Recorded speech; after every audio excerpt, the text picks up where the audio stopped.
नमस्कार. गोंडपिंपरी तालुक्यामध्ये MIDC प्रकल्प येत आहे आणि गोंडपिंपरी तालुक्याच्या विकासासाठी महाराष्ट्र सरकार हातभार लावण्याचा प्रयत्न करत आहे.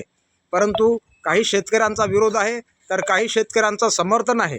या बाबतीमध्ये या संघर्ष समितीचे अध्यक्ष धम्माभाऊ निमगडे यांनी या बाबतीमध्ये आपली प्रतिक्रिया व्यक्त केलेली आहे. त्यांच्याशी आपण वार्तालाप करूया. धम्माभाऊ निमगडे, आपण गोंडपिंपरी तालुक्यातील शेतकऱ्यांमध्ये समाविष्ट आहात. तुमची शेती गोंडपिंपरी तालुक्यामध्ये आहे. तर आपल्याला काय वाटते, गोंडपिंपरी तालुक्यामध्ये उद्योग व्हावा की नाही व्हावा, असं काय भूमिका काय तुमची? 12-15 वर्षापासून गोंडपिंपरी तालुक्याची सतत मागणी आहे. बेरोजगार मोबाईल धरून भटकत आहेत आणि अनेकाचे बेरोजगाराचे लोंढे शहराकडे वळत आहेत.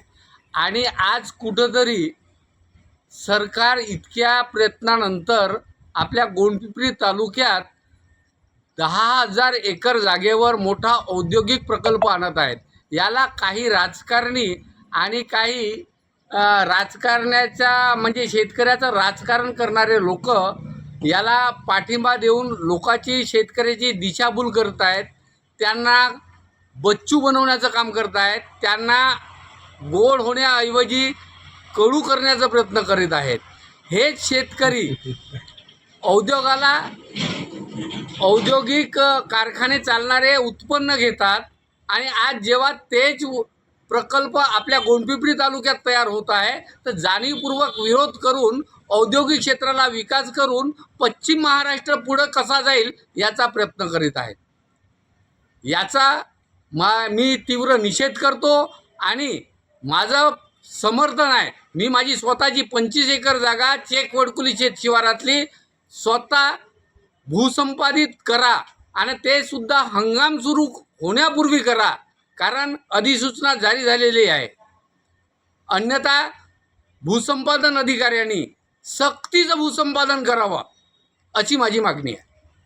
परंतु काही शेतकऱ्यांचं असं म्हणणं आहे साहेब की या कंपनीमुळे किंवा या उद्योगामुळे आमच्या शेत्या ह्या कंपनीमध्ये जातील आणि आम्ही बेरोजगार होऊ आणि भूमिहीन होऊ.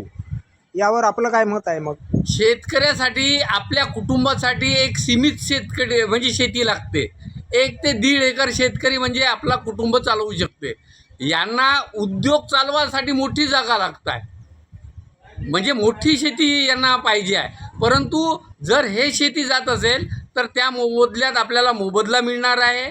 शासनाकडून आपण औद्योगिक प्रकल्पग्रस्त शेतकरी म्हणून आपण प्रमाणपत्र मागणार आहोत.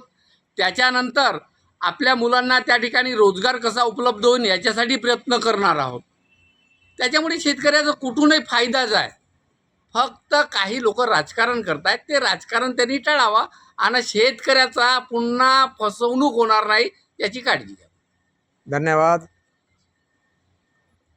गोंडपिंपरी तालुक्यामध्ये खूप मोठ्या प्रकल्पाचं अधियोजन झालेलं आहे आणि मी या प्रकल्पाचं स्वागत करतो आणि बेरोजगारांना आणि युवकांना असं आवाहन करतो की त्याने एकजुटीने या प्रकल्पासाठी सहकार्य करावा. अन्यथा मी हंगाम चालू होण्यापूर्वी उपोषणाला बसणार आहे.